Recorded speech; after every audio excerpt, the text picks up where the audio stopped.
All right, guys, welcome back to Odds On Favorites, a show where we try to bring you the updated sports betting news and other things that we just like to talk about and just kind of share some information here. So we're going to get into with our opening segment known as What's Happening. We have a few different topics that we want to cover today. So we're just going to dive right in here. The first one that we want to get into is one that I really don't want to get into, actually, is Logan Paul versus KSI YouTube boxing. I can't believe it's a thing. I can't believe it happened. I don't ever want it to happen again, but it probably will. The match ended up ending in a draw. I mean, to me, it's cancer. I hate it. I want to know what you guys have to think about it, though. Rick, what do you got for me? All right, here we go. Okay, listen. I dreaded having to research and write about this, but I called it. I said in my pick segment, my pick article last week, I said the ideal or the perfect scenario would be to have a draw. And here was why. They have a rematch in February. Yeah, more money. So it's definitely more money. But if one of them were to defeat the other one badly, who would want to see the second fight? Yeah. If it's a close decision or a draw, then that still has more interest for the second fight. Listen, These guys are businessmen first. As I stated, businessmen first, boxers second. Yep. Okay? There's millions of dollars involved, millions of people watching, and I did go with a Logan Paul decision because I didn't think they'd have the guts to go with the draw, but it ended up in a majority draw. KSI really couldn't break down Paul's reach and height advantage, and Paul really didn't have the same skills, in my opinion, that KSI did. But also, I want to say, I called it in the undercard fight as well. I said Jake Paul was going to defeat via TKO. I don't even know how to pronounce the kid's name, Deji, KSI's younger brother, and he did. So despite not wanting to have anything to do with this, I still pretty much called it. Because honestly, to me, it goes back to what's best for business. What's best for business is a draw or a decision that's controversial, that generates interest, and promotes the next fight coming up. You got to keep in mind, they made millions of dollars off this. Oh, yeah. Millions of live viewers, even though a completely separate topic. There was a lot of pirated streams, but we won't get into that. They had a packed house. YouTube was all for this, and honestly, it's not going away anytime soon. I have a question. Yes. Who are they? They're two YouTube personalities with massive followings. We're talking about tens of millions of followers. The four boxers combined have over 60 million followers. So we're talking big money, big followers, and a lot of attention. And I was really surprised that it was going to be this big initially, but after reading about how the KSI Weller fight went months ago and how popular the KSI and the Paul brothers are and the mainstream attention and stuff. I mean, they fought at the Manchester Arena. I mean, seriously, this isn't like backyard brawling here. This isn't Kimbo Slice getting his start on YouTube. Okay, it's a multi-million-dollar event. And unfortunately, that's the world we live in now. And you know what? I'm going to start calling out people on YouTube. I want my YouTube boxing match to be against Richie freaking Port. Richie freaking Port. Richie freaking Port. Amazing. I'll get into him later. But just throwing that out on record, Rick Rockwell called out Richie freaking Port to a YouTube boxing match. This date, August 29th, 2018. Richie Port, what are you going to do? Set it up, YouTube. Millions of dollars. All right. So, Taylor, I didn't know who these guys were either.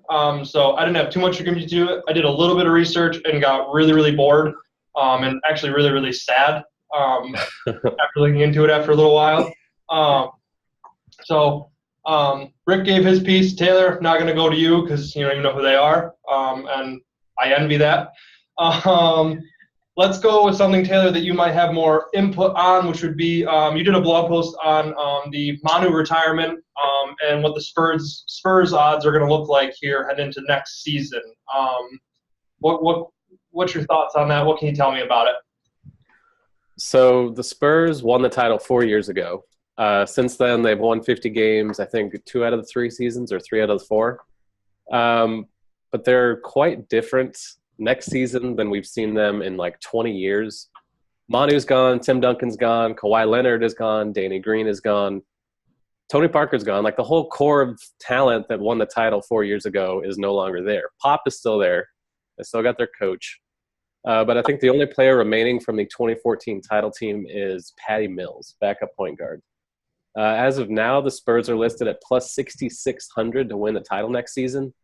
Those are obviously pretty low odds, but I think they're still a little too high. And I think the Spurs are kind of getting the benefit of the doubt when it comes to just name recognition. Like people may bet them just because they think, oh, the Spurs are good, I'll bet on the Spurs. But looking at their roster, it's just, they have decent talent, but they don't have a superstar. The 2 best players are DeMar DeRozan and LaMarcus Aldridge, who are probably more complementary players than focal points. And I don't know, there's just nothing about them that screams potential championship sleeper. So I think it's kind of a donkey bet if you want to bet on the Spurs this year. They might not even make the playoffs at all. Were you surprised to see Manu retire? A little bit. I thought he might come back. He had 1 year left on his deal, but he's 41, and he's kind of, he's not nearly as effective, obviously, as he was during his heyday. It's unfortunate that he retired. He was still somewhat fun to watch, but yeah, it's not all that surprising.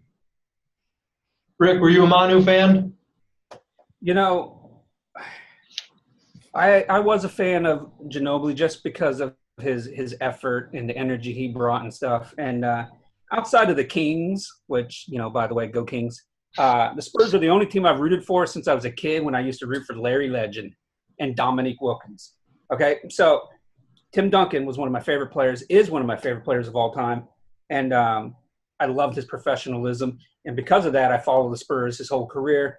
And I watched Ginobili play a lot. And he is a well-respected, well-regarded player. And in my opinion, I think he falls in right around the 3rd best international player of all time. I know Taylor and I have talked about this before. I still think Dirk Diggler is number 1. That's right, I call him Dirk Diggler.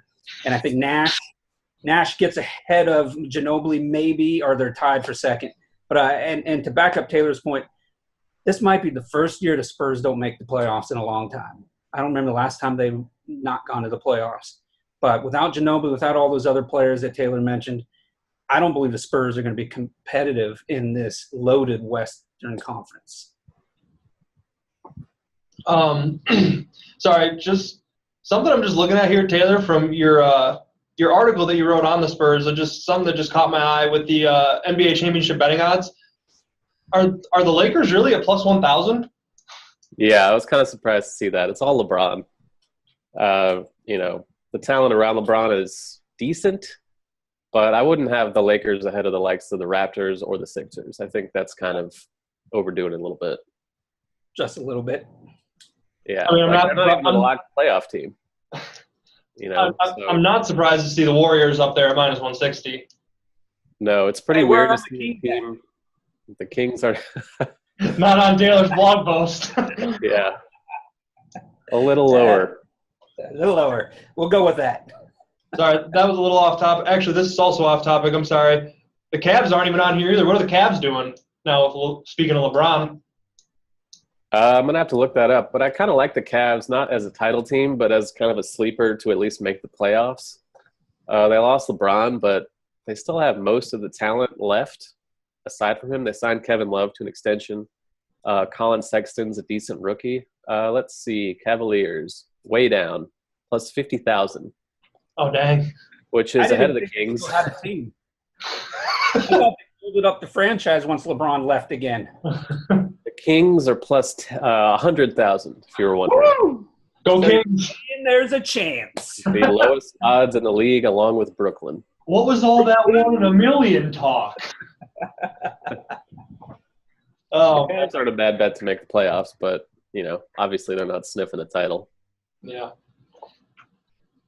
Well, sorry, Rick. There's where your Kings are at.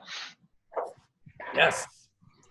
All right. Well, that was on some NBA stuff. Let's get into a little bit more NFL football. I think we did. Let's see who wrote that post. One of you guys did a post on DraftKings, NFL owners. Yeah. If it was a good post, I did it. If it was a bad post, Money did it. Oh, let's see. Taylor. Did you say you did it? You wrote it? Yep. I'm sorry, I can't even find it right now. You want to talk to me more about that one? Yeah, it's a news post. So. Oh, that's why I'm in the wrong spot. Yeah, ESPN reported yesterday that Robert Kraft, Patriots owner, and Jerry Jones, Cowboys owner, have kept they each have stake in DraftKings. It's a pretty minor stake. Both are apparently less than 5%, but DraftKings earlier this month launched a sports book. It's only available in New Jersey right now, but they're expanding as more states legalize gambling on sports. But it could be a problem because the NFL's had a pretty staunch anti-gambling attitude for decades. But now that the stigma with gambling is kind of going away a little bit, the NFL is kind of easing their stance on it a bit. But they currently have a rule to where if you invest in a company and you're involved in the NFL, if the company takes a certain amount of revenue from sports gambling, then you have to divest. So DraftKings right now, obviously most of the revenue is generated with daily fantasy. But over the coming years, they're expected to see more and more windfall from sports betting, obviously. They're going to turn their attention on that. So if that becomes the case, and if sports betting becomes DraftKings' chief source of revenue, then those two guys could face kind of a pickle with Roger Goodell. And it could cost them, tens of millions of dollars, depending on how big the sports betting industry gets. DraftKings last year earned $218 million in revenue, obviously all from daily fantasy. But, if they're adding a whole sports betting section, that's going to, help them quite a bit. They're the first company to launch a sports betting app in the United States legally. Didn't FanDuel also start some sort of sports book or trying to? Paddy Power bought FanDuel and helped them pay down their debt, and they are going to get in on it. They haven't launched it yet, I don't believe, but FanDuel is doing the same thing. FanDuel has a few sports books on the East Coast. They're also working on an app. Everybody's going to have an app soon. Oh yeah, you'll have it or you'll be irrelevant. It really depends on each state's legislation. So it's going to be the norm for all of them. Just take time. Speaking of the NFL, there are a bunch of hypocrites. This league is run by hypocrites. Okay, so anti-sports betting. They spew out all of this propaganda and scare tactics about how bad sports betting is, how they need integrity fees, how they want to protect the integrity of the game, and yet they let owners keep their stakes in a company that is very pro-sports betting, that has openly come out and said that's the future of their company, that has put in all their resources into this. And the biggest slap in the hypocritical face is they're allowing the Raiders to go to Las Vegas. Are you kidding me? If you're worried about sports betting, you don't let one of your franchises go to the biggest sports betting mecca in possibly the world. This is ridiculous. The NFL's a bunch of hypocrites. So Carolina's owner came out over the summer and was saying sports betting is going to hurt TV ratings. Sports betting is going to hurt this. And then somebody else, another representative of the NFL, came out over the summer and said sports betting is going to hurt the safety of the players, because everybody's going to know everything now. Dude, first of all, we have social media. Everybody knows everything. Second of all, with social media, the players are on there telling everybody everything. And then in regards to the owner, studies have come out saying sports betting has increased TV ratings for the NFL. Mm-hmm. Okay? Increased TV ratings means increased advertising, which means increased how much the NFL is going to sell their games for to each TV station. So they're going to make more money. Not only that, live attendance went up because of sports betting. However, because of the political garbage they got going on, some attendance has gone down, but it has nothing to do with sports betting. Right. And lastly, their online chatter, the online metrics that are being used to measure different trending topics and stuff, because of sports betting, the NFL is constantly near the top. You're full of it. The NFL is full of it. It's ridiculous. It drives me crazy. The notion that interest could be hurt by sports betting just doesn't even pass any sort of smell test whatsoever. That makes no sense at all. If anything, it's obviously going to help. More people are going to be interested. They're going to have more stake. Like, who's going to watch the Panthers play the Dolphins if you're not a Carolina or Miami fan? But if you bet on the game, obviously it's more interesting to the casual fan. And that's just something that inherently is going to bring more people in and bring more eyeballs to the games and butts and seats, all that. So the argument that sports betting hurts, at least the money part of the game is ridiculous. It's the same thing going on with college. I know it's the same scare tactics that are going on with the NCAA, especially with college football. They're spewing the same garbage that they have to protect the integrity of the sport and that they have to protect the players and the student athletes and stuff. Listen, illegal sports betting is going on for decades. It is more dangerous keeping sports betting in the dark than it is bringing it into the light. When it's in the light, we can have more resources, more people paying attention, more protection, more information, more whatever. In the dark with the illegal sports betting going on, you have no regulations over it. You have no control. You have no say. It is ridiculous what they're saying. It's like they're so ignorant and they just want to spew scare tactics. Ultimately, I believe it all comes down to money. The NFL wants money. They want a percentage. They want integrity fees. Colleges want money. They want percentages and integrity fees. The NCAA wants money. They want fees. Everybody wants fees because they all want a piece of the pie. And yet, universities make how many tens of millions of dollars a year in profit and revenue? Football programs alone for half these major schools make $100 million or more in revenue. NCAA, I don't even know how many billions of dollars they make per year. And, of course, the NFL makes billions. And they're sitting here trying to tell us, well, we need integrity fees to protect the integrity of the game. Get out of here with that junk. It's garbage. It's hypocritical. It drives me insane. It literally drives me insane. Thanks for bringing it up. You're welcome. Figured I'd let you rant about that before your rant section. I should have saved it for that. Taylor, you got anything else to add there, man? I can see why colleges might be a little bit worried about gambling just because their athletes don't get paid, at least, as far as we know.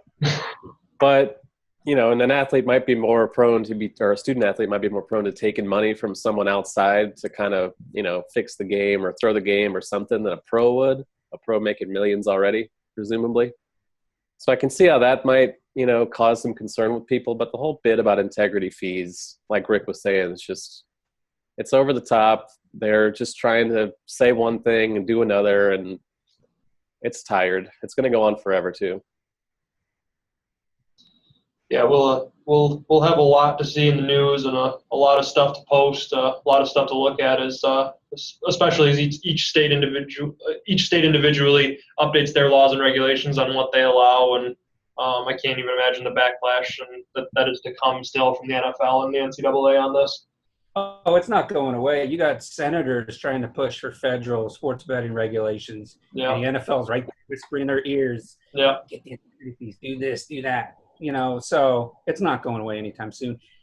Each state that refuses to pay integrity fees, it's a victory for us all.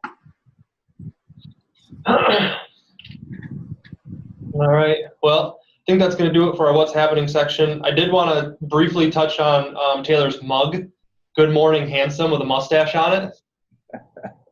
I do like that. Thank you. I like that mug. What do you got, coffee? A nice little cup of coffee. Nice. All right. Well, just wanted to briefly point that out. I wanted to the first time I saw it come up, but we were in the middle of something, but had the opportunity Over under, he spits it 5 more times. That's a hard over. All right, guys, that's going to do it for our What's Happening section. We are going to just jump into our next one. We're going to jump into Gimme Props here in just a second.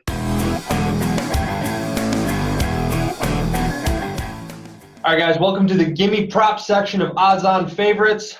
Here we're going to look at a couple different prop bets that Rick and Taylor have written blog posts on, some that they have a little bit of insight to. The first thing, we're going to jump right in here. Odell Beckham Jr. getting paid fat stacks, highest paid wide receiver in the NFL now. Obviously, there's going to be a lot of prop bets circling him. He got his money. Is he going to deliver? Rick, you did a blog post on this on a couple different props for his receptions, a couple other things on here. I'm just going to let you take this one away. Okay, so first of all, I just want to state for the record, I don't even think Odell Beckham's the best receiver in the league. I think, in my opinion, Joe Jones is the best receiver in the league. I love his blend of size and speed. And I think he's the best. I know other people find Antonio Brown the best, but Julio's my man. So anyhow, in terms of these props, so one of the first ones we had, well, basically all these props are centered around ODB's production this year. Okay, since he just got paid tons of money, it's only natural for us to want to analyze whether or not he's even worth betting on this year and if he's even worth the money. So the first prop was over-under 96.5 receptions for this year. For me, I'm going with the under. I just feel like, he's only gone over 96 one time in his career. He did hit 96 one other time. But with the new system, a reliable receiver, a solid tight end, and a fantastic young running back, I don't think he's going to get as many targets as he has in the past. So I'm going under on that one. And then the next one, and Taylor, once I get through these, you can jump in. The next one is over under 8.5 touchdowns for the year. I'm going with the over because I think he's a touchdown machine. I do think Barkley will take away some of the goal line touches or red zone touches, but he's going to get fed. Eli will feed him the ball in the red zone. I think he's going to get around 10 again, touchdowns this year. And then the last one, over under 1,250 yards receiving. I think he's going to come in a little bit over on that one. He was on pace last year to be right around that, despite playing on a terrible team, being banged up and stuff. His averages would have put him right around that number. So if he can do that on a bad team and a bad system with no offensive line and no running game, he should easily be able to get that this year. So he might not have the reception number, but I believe he'll have the touchdowns and the yards this year. So over on those two and under on receptions. I'm with you on the touchdowns for sure. He had 3 last year. He only played 4 games before, I think, breaking his ankle. 3 and 4 games, he was going to blow by 8.5 if he stayed healthy for the whole year. So 8.5 is, it's a lot of touchdowns, but that's low for him, I think. So I'm totally with you on the touchdowns. I'm less sold on the yardage because you think the receptions are going to be down. If that's the case, then I imagine the yardage will also be down a little bit, obviously. 1,250 yards is – for him, he's passed 1,300 in 3 of his 4 years. He might have done it again last year. I'm a little less into the over on 1,250, but obviously I see the merit in it. I think the touchdown one, though, that's probably a lock. And the receptions, over under 96.5? I think your argument about how they have Saquon Barkley now does kind of hurt his reception totals since they haven't really had a reliable running back in a long time. I think they're going to feed Barkley. He's young. He can handle it, obviously, if he doesn't get hurt. So I do think Odell under 96.5 is pretty fair. I think touchdowns is where it's at. Yep. Hey, it's always nice when we can agree on things. A nice, friendly agreement. All right. Let's jump into our next one. Thanks, guys. Similar vein here. Let's get into talking about some NFL interceptions. There's some prop bets out here. Rick, you did an article on which QB will lead the NFL in interceptions for 2018. Let's see. You picked your NFL interceptions leader to be Blake Bortles. Yes. Okay, now listen. It was tough. I was really struggling between him and Andrew Luck. Okay, well, first of all, last year's leader, Deshaun Kaiser, is a backup this year, so he's out of it. I don't think Cam Newton's going to be second in the league again this year. I think he's going to dump the ball off more to McCaffrey and Olsen. And then a couple other guys, Cutler and Trevor Siemian. Cutler's not even in the league, and Siemian's a backup. So now we got to come down to guys that are going to be in situations that are not ideal, that could lead to more interceptions. Andrew Luck comes back with a repaired shoulder. He didn't play at all last year. He's got a new coach, new offensive system, new playmakers around him. So it was really hard for me to believe that he would not be contending for the most picks in the league. And then you got Blake Bortles, who his top 3 receivers are now gone. Hearns and Robinson left via free agency. Marquise Lee just got hurt and is out for the year. Who's going to throw the ball to? Okay, they're going to focus on the other team. There you go. They're going to focus on the run to take away Fournette. They're going to make him throw the ball. He's not the greatest or the most accurate of quarterbacks, even though he had a good year last year. He led the league a couple years ago in interceptions. I think he's going to do it again. And his odds, I like his odds. They're very favorable. They're worth betting on. I'm going with him. I know Deshaun Watson was the favorite, but I don't see that happening this year. I feel like Watson's going to be in a good position. He's got another year of studying under his belt, more chemistry with the players around him. I don't see Watson doing it. I'm going with Blake Bortles. I think he's not going to have a great year this year. And if it wasn't for Jacksonville's defensive game, the Jaguars would probably finish with a losing record. I would just like to say I don't see any odds here for Nathan Peterman. Because I would throw down money on Nathan Peterman to lead the NFL in interception. You know what? I looked for that also. I didn't see it. So until Buffalo officially names Peterman the starter, we'll see when odds makers actually add him to the list. If Nathan Peterman gets named the Bills starter and there are odds up for that, I will put money down on that. That is easy money. He's going to have 80 interceptions this year. He's going to break his record. What did he have, 5 in one game last year? We'll probably see up to like 8 or 10. 2.5 for his fault. All right, enough about that. Taylor, what do you think, man? I like the Bortles call because he's terrible. Andrew Luck, like you were saying, he had a reputation as like a superstar, and he's really good, was really good at least, but he also threw a ton of picks. And, he hasn't played in a couple of years. He could be a little rusty. I like that call, plus 1,800. I think Pat Mahomes at plus 800 is interesting. First year as a starter. He's got a lot of good weapons around him, but they're going to be throwing the ball a lot, I imagine. And we've already seen in the preseason that he's kind of prone to turnovers. So plus 800 for Pat Mahomes is not bad. It seems like he's kind of locked into the starting job, so I kind of like that. And another one I liked was Eli, plus 700. Yeah, he was my favorite. Yeah, his interceptions have dropped off, and that correlated with Odell Beckham showing up. But, it's Eli. He's kind of reckless out there. He's going to be in the Hall of Fame, which is a whole ridiculous other matter. But he's always thrown a lot of picks. He's thrown double-digit picks just about every year of his career. So if you got that kind of consistency going, you kind of have to like the value, especially plus 700. I can't really argue with Bortles, though. But I think the values would be Eli, Luck, and Mahomes. Yeah, Eli was the third one I had up there.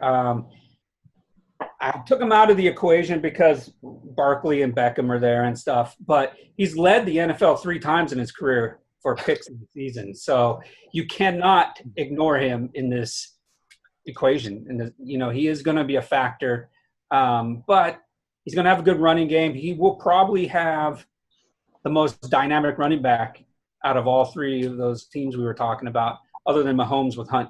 But, Bortles, Jacksonville. One more to watch would be Phillip Rivers.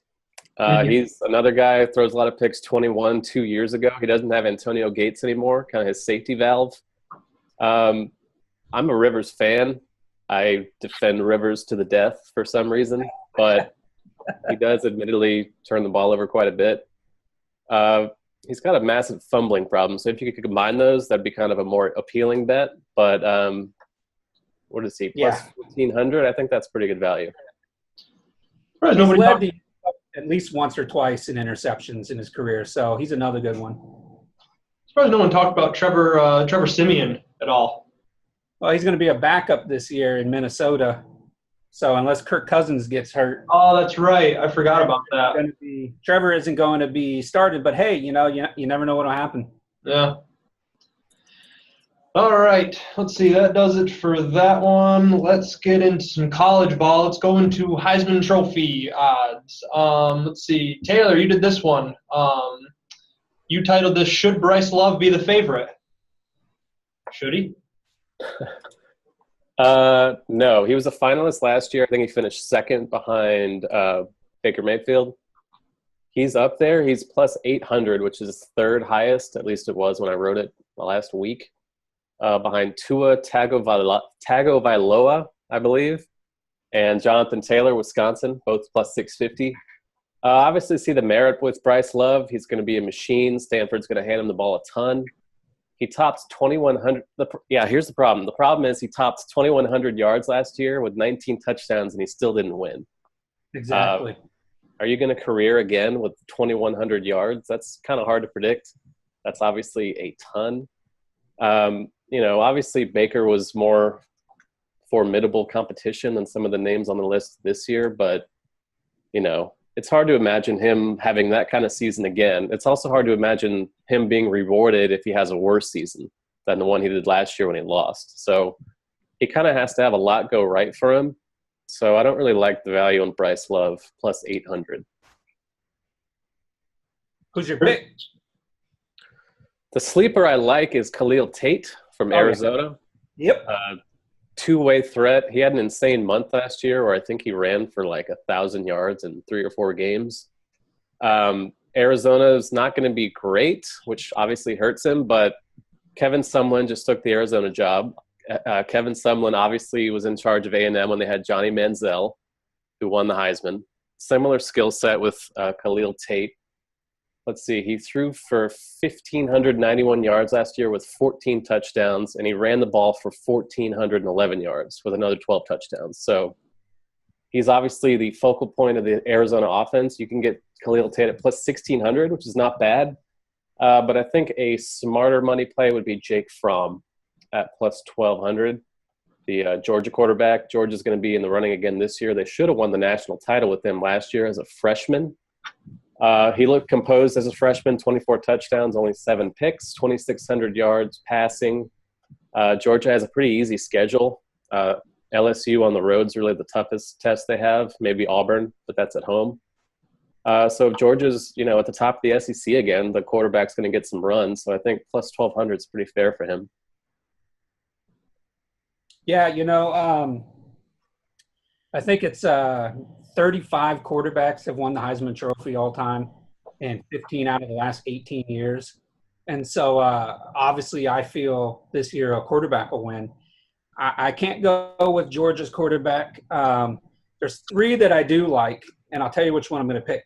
First, I like Will Grier out of West Virginia. I think he's going to have a monster year this year. I think he could possibly have some of the best numbers in the country in terms of quarterback stats. And then my man, Trace McSorley out of Penn State. Some people are calling him this year's Baker Mayfield. Listen, without Barkley, this is McSorley's team. This guy defines moxie. I love this kid. And then Khalil Tate. And out of those 3, I've been saying since the spring, I'm giving it to Khalil Tate. I think Tate is the best dual threat quarterback in the country. I think Arizona will be better this year. And I think it'll be because of Tate. And I think his play is going to be – I think he's going to be one of the top quarterbacks by time by time the season's all done. I really like Tate to win the Heisman Trophy this year. Got to go with the quarterback, and I think out of all the quarterback options we have, Tate's going to be the best. If you want a kind of a long shot, plus 2,000, Kyler Murray, the OU quarterback, replacing Baker Mayfield. He's a dual threat guy, just like Khalil Tate. He doesn't have a pro football career. He was drafted in the first round by the Oakland A's, so this is his one chance to play football. He was named the starter already. Oklahoma is going to be the best team in the Big 12 again, you have to think, which, playing at Oklahoma and being a quarterback, and if the team's good, that's going to put you on the radar at least of some voters. So I think Kyler Murray, if he has the season he's capable of having, he was a number 1 dual threat quarterback out of high school in the country. Started at A&M before transferring. This is his first shot as the starter anywhere. So Murray plus 2,000 makes some sense. His team's going to be better than Tate's, I imagine. So that'll at least help him a little bit. It's a shame that running backs get no love. You know, yeah, that's my own word. Yeah. Yeah. But save it for your rant. yeah. I do like Jonathan Taylor, though, running back plus 650. If a running back's going to win, I think he's more likely, the Wisconsin running back. Wisconsin, the Badges. the Badges. 650. He was a freshman last year. I'm struggling to find his numbers, but plus 650. He's going to be their whole offense this year. Yeah, and Wisconsin, people think they're going to be good. Yeah. And players from bad teams rarely win it, so that's not a bad play either. Come on, we got to give the Pac-12 some love. That's twice now. All right, guys, I'm going to move us on from college ball back to the NFL. The last prop I want to touch on is, where is Des Bryant going to go? Let's see. I'm looking at some updated odds. Let's see. Browns are a potential option at plus 300. The Patriots at plus 400.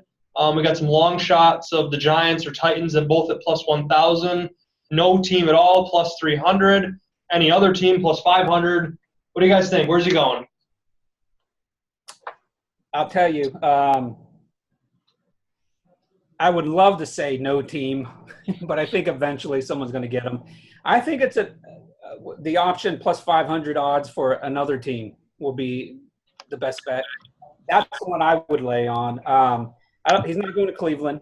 Dez has said that he wants to be in a situation where he plays for 1 year so he can maximize his value, get a big fat contract next year because it'll probably be his last big one. He turned down a 3-year contract reportedly from the Ravens a couple months ago. So, and he met with Cleveland and things didn't work out there. Bottom line, I think if I had to pick a team he would go to under the other category, I think a team like Washington or Cincinnati or Miami, something like one of those teams that are not like a bottom feeder team, but are kind of middle of the pack that could use another good receiver and could possibly help him have a great first season or 1 year so then he can go out next year and get money. But he's not going to do that with Jacksonville. I mean, come on now. Bortles is going to throw it to the other team, like we said. And I don't see him going to the Patriots because they're not going to put up with any diva attitude. And they won't get him the ball unless his number's called. And the Browns, he already had a chance with the Browns. Gordon's coming back. Landry's there. I think it's a different team from the West. I like Washington. Do these odds say, he has to be signed by week 1 or just at all? It was just at all. Okay. Because I would say if it's by week 1, no team at plus 300 seems like a pretty good one. But I have a hard time imagining he's going to sit out the whole year. So, yeah, that's kind of off the board. I kind of like the Seahawks plus 500. They just signed Tyler Lockett, and they got Doug Baldwin, who's okay as a number 1. But that offense might be pretty bad this year. And I think Russell Wilson could use a little bit more help. I think they know that. The offensive line's kind of in shambles.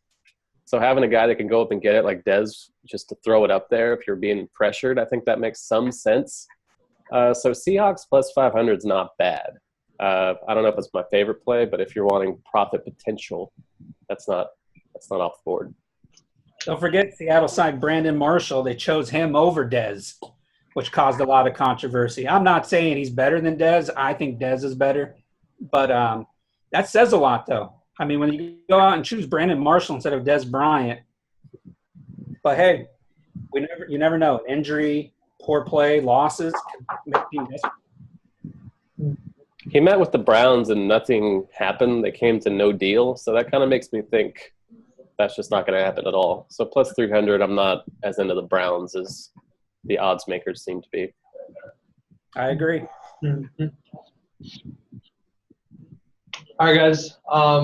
That's all the prop bets that I wanted to touch on. So unless you guys have anything else, that is going to conclude our Gimme Prop section. We are going to jump now into our spread and butter portion. Stay tuned. Guys, welcome to the spread and butter segment of Odds On Favorites. I said it last week. I'm going to say it again. This is my favorite segment that we do. I love Rick and Taylor and the insight that they give going over these spreads. This week we're going to have a college ball feel with NFL wrapping up preseason and regular season starting September 9th in the NFL. We're going to focus solely on 5 college ball spreads this week. We're going to dive right in here. I'm going to start with Rick, and let's talk about Michigan versus Notre Dame. Michigan, it's a 1-point spread. Notre Dame is favored on that spread. Take it away. Hey, the kid in me will always want to root for Notre Dame, Rudy, all that good stuff. But this week, it's Michigan. Harbaugh, in my opinion, is on the hot seat. His teams have been underperforming. They have not been competing with Wisconsin, Ohio State, and them. When Harbaugh came, they believed he was going to take Michigan back to the promised land. They were going to contend for national titles, at least win the Big Ten. It's not happening.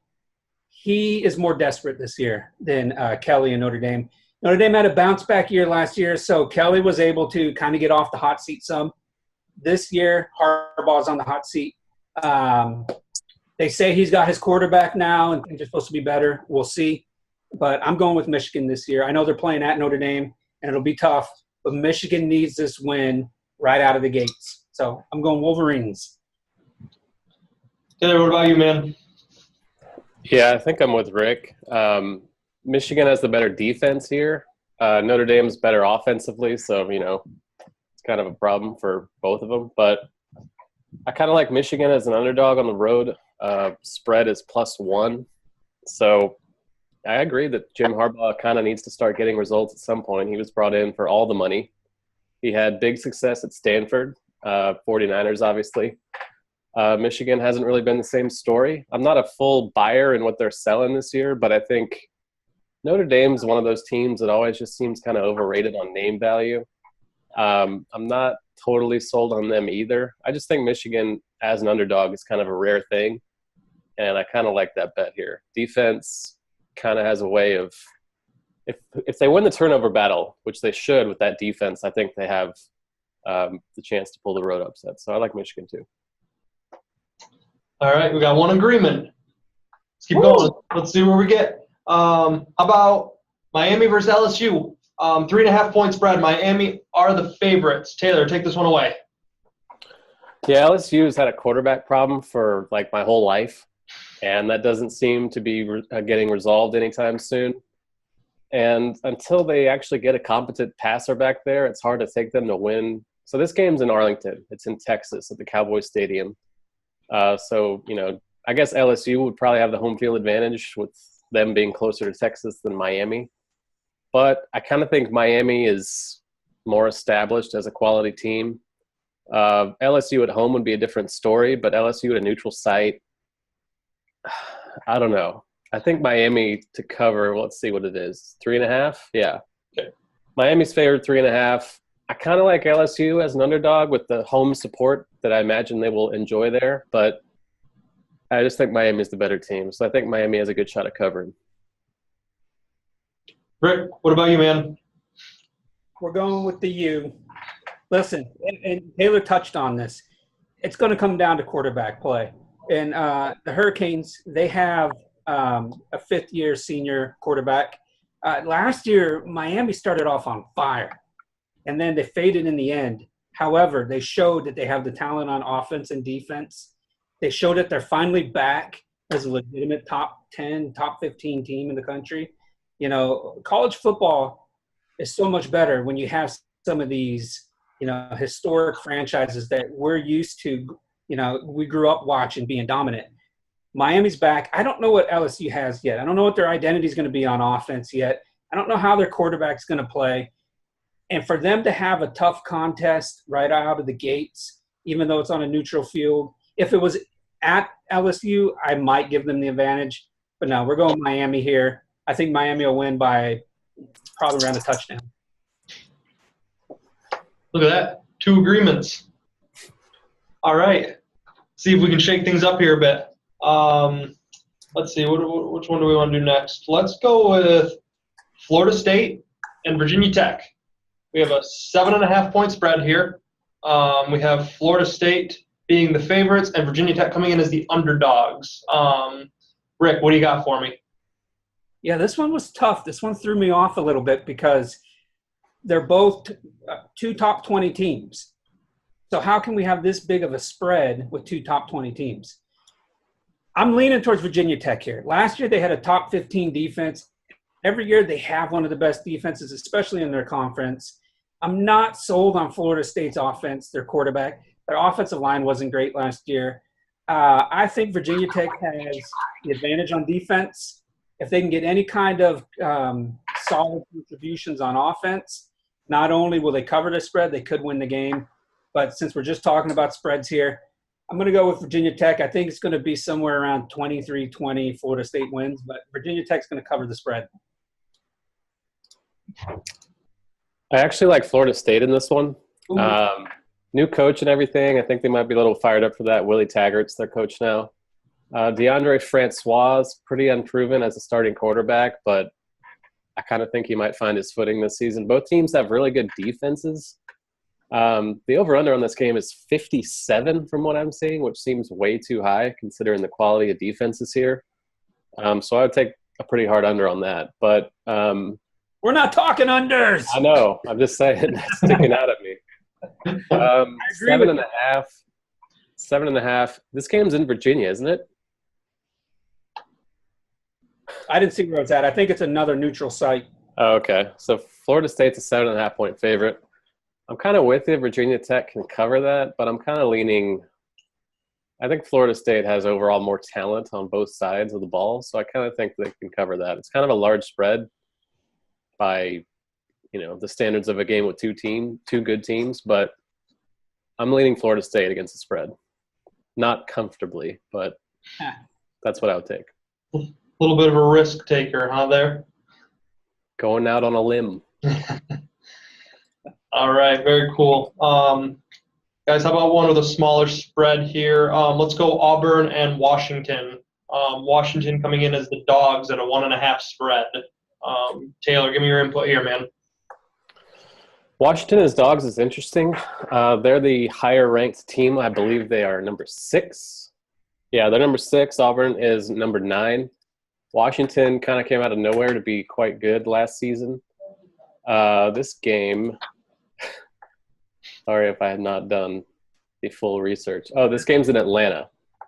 So they're playing at the Falcon Stadium. So that's obviously a big boost to Auburn, much closer to Alabama than Washington is. This is another game where I don't feel strongly one way or the other. The spread doesn't make it any easier. But I kind of think Washington – I don't know. I'll take Washington. I'll take Washington to cover the spread. Hey, I'm going with you on this one, Taylor. I think Washington's QB has been around longer. Browning has been around longer. He provides the team with a steady, calm presence. He's a leader. The last 2 years they've been contending for the Pac-12. Their defense has been top-notch. Auburn has a solid defense. Auburn has a solid running game. This game is one of those smash-mouth games where it's going to be won in the trenches, turnover battles. I'm a Pac-12 guy. I got to stay with the Pac-12. We're going with Washington in this one. Close. It's going to be a close game. This is going to be a fun game to watch. All right. Speaking of other fun games to watch, Urban Meyer. I'm just kidding. We're not going to talk about Urban Meyer, but we are going to talk about Ohio State. They are playing Oregon State, and the spread on this game is 38. I don't think I have to tell you who the dog is coming in on this one.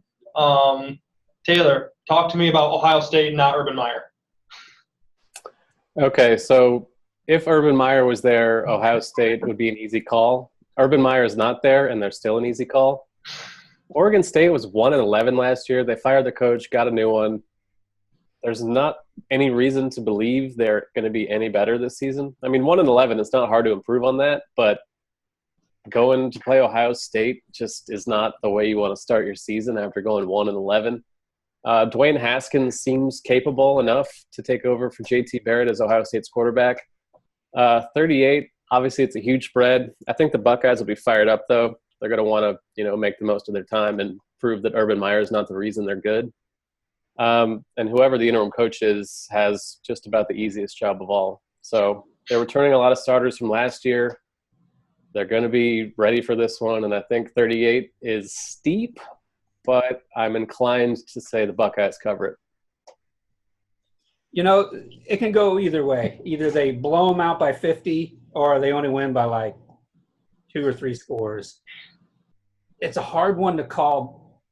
Oregon State's terrible. They've been terrible for the last several years. They're like – they shouldn't even be in the Pac-12 right now, to be honest. They should be in like, I don't know, Big Sky or Mountain West or something. They should be playing with Hawaii, in Hawaii, like a team we should be forgetting about. Ohio State is going to win this game. By how much? You know what? Because I don't like Urban Meyer and because I don't like the Buckeyes, I can't believe I'm saying this. I don't think they're covering. I think they win by 30. There we go. Win by 30. They're going to win by 30. It's going to be like 45-14 or something like that. Ohio State's 2-6 against the spread in their last 8 home games. Oregon State has lost 19 consecutive road games, 13-1 against the spread. I'm thinking we get 38 plus total beatdown. All right, we'll see. Well, we will I see. say this as someone that loathes everything about Ohio State. All right. Well, those are the 5 games I wanted to cover. I would wrap this up, but Taylor, you switched mugs on me again. Like, what was that about? Coffee's over, and now we have water. Switched up the mugs on me. All right. Well, guys, that's going to do it for our spread and butter section and Taylor's new mug. Stay tuned for our next section where Taylor might switch mugs again. Very possible.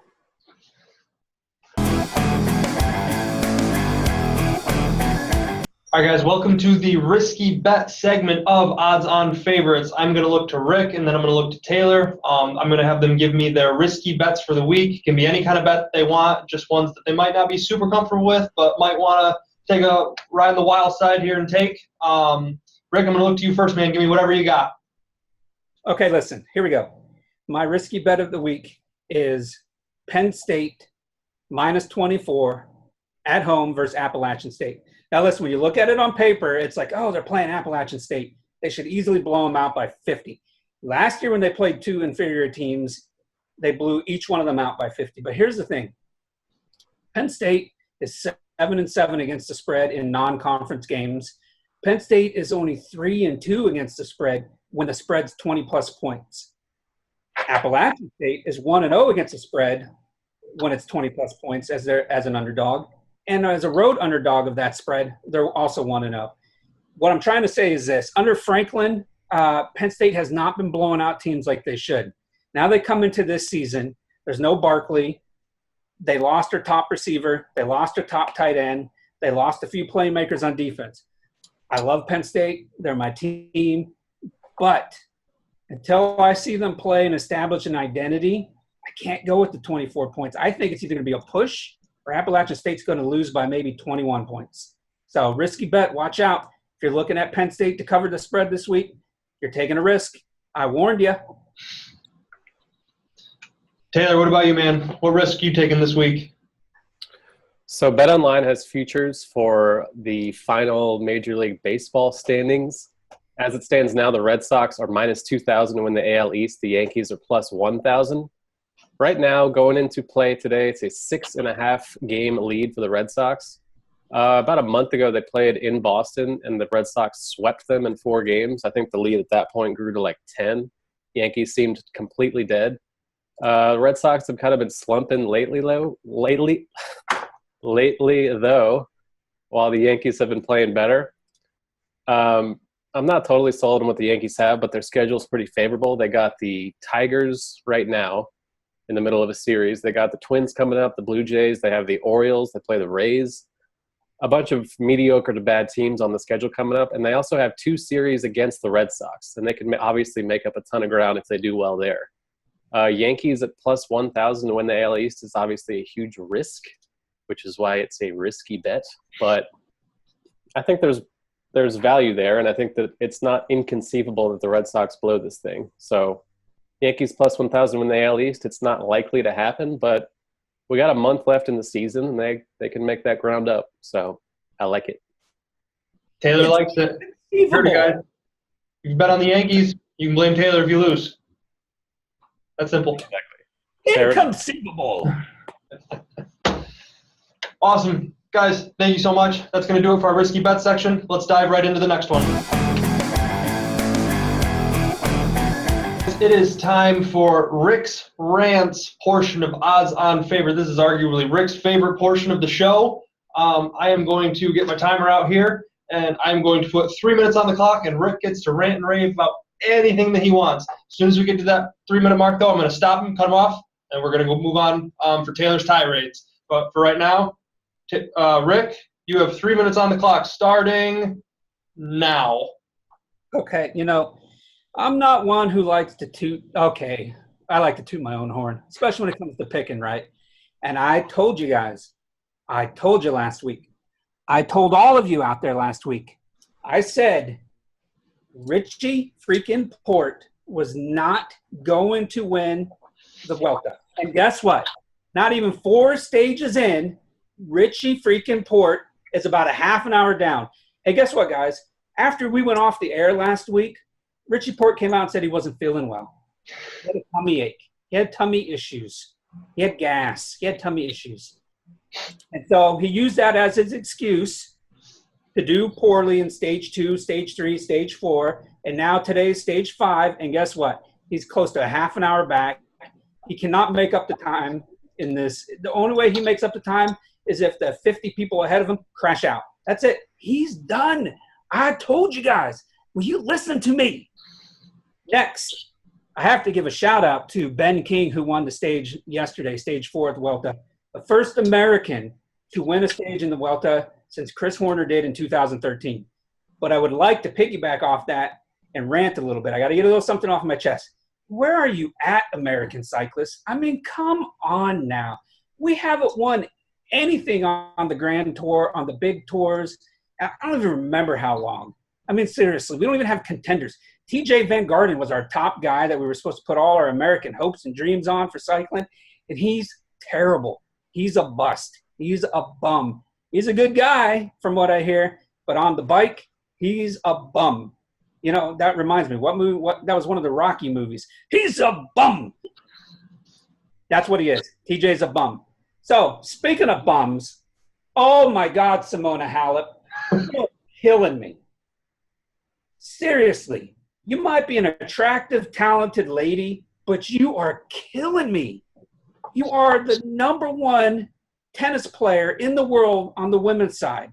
You're 3rd odds-on favorite to win the U.S. Open, and you go in there and you play horribly and you get bounced in the first round.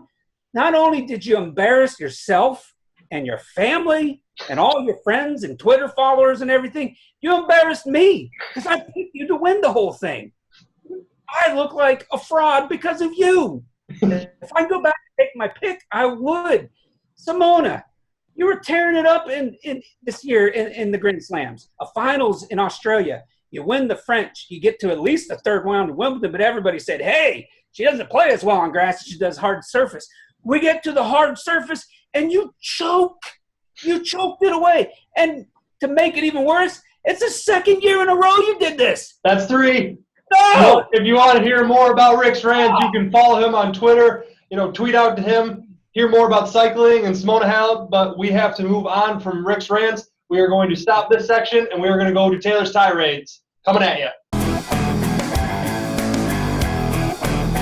All right, guys, we just heard from Rick in Rick's Rants segment. We are going to move on now to Taylor's tirades. Same deal here. I'm going to give Taylor 3 minutes on the clock. He gets to rant and rave about anything he wants, sports, anything that just rubs him the wrong way or things that he wants to talk about. I don't know what he's going to do. I'm going to get my stopwatch here. And Taylor, I'm going to give you 3 minutes on the clock starting now.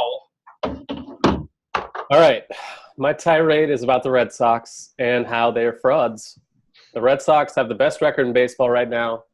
They are 91-42. That's a pretty damn good record. They have a run differential of plus 207. which is the second best in the league. And they're currently the odds-on favorites to win the World Series at plus 400. But I think that is a ridiculous bet, and no one should go anywhere near that. Red Sox have been great. It's hard to argue with their success. JD Martinez was a great signing, maybe the best hitter in baseball. He's exactly what they needed. Mookie Betts right there with him is one of the best hitters in baseball. But after that, the talent on the roster is lacking big time compared to teams like the Yankees, the Astros, the Cubs, the Dodgers, and even maybe the Cleveland Indians. And I think there's a decent chance the Red Sox get bounced from the first round of the playoffs this year. Yes, they're going to go in as the number one seed in all likelihood, which helps. They'll have home field advantage at Fenway, which is a big deal.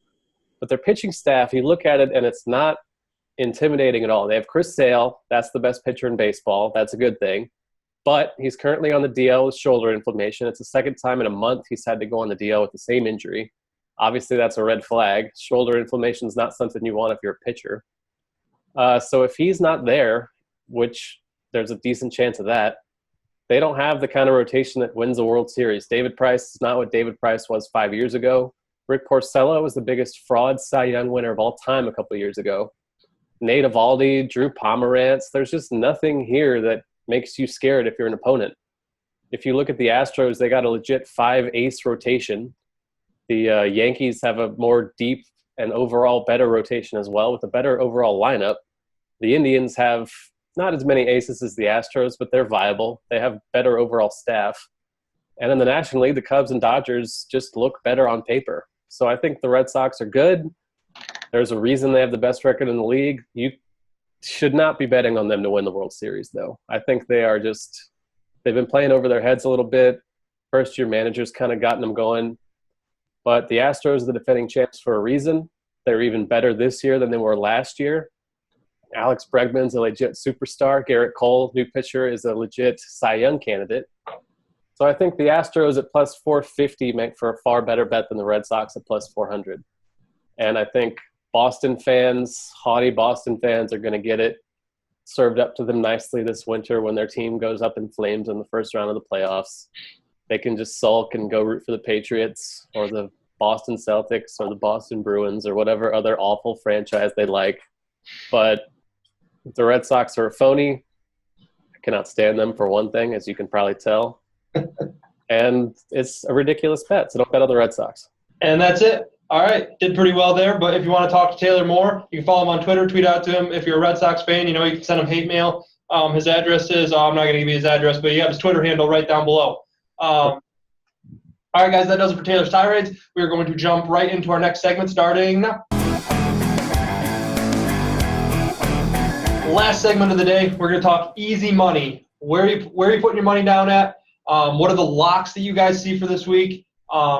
We all want to make some money. I want to make some money, so I'm excited to hear what you guys have to say. Rick, what do you got, man? Easy money. All right, here we go. NASCAR was off last week. I don't want to bet on NASCAR. Oh, you're going to have to. NASCAR was off last week, okay? Hey, settle down.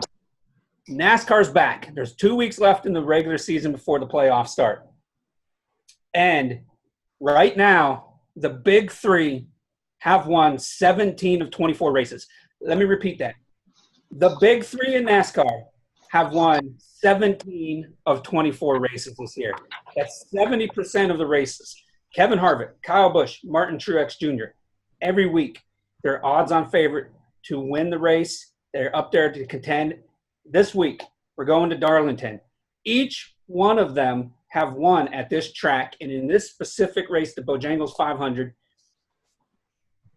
easy money's on them. You have to pick them at least one of those three to win the race. The only person I feel that can give them contention this week would be Denny Hamlin, a two-time winner at Darlington. The other easy money is pick Jimmy Johnson to finish in the top 10, folks. He's killed it at Darlington for his career. He's one of the active leaders for top fives, top tens at Darlington. He's easy money to get top 10, and the big three are easy money to win this race. There you have it. NASCAR. Okay. That's irrelevant for me personally. NASCAR are people too. NASCAR fans are people too. Taylor, help me out here. What do you got for me? My easy money is something you definitely want to bet on, and it's the Premier League. We have We have Liverpool traveling to Leicester to take on the Foxes. Liverpool, heavy road favorite, minus 222 on the money line. The spread here, -1. I think Liverpool's the better club. They haven't allowed a goal all season long.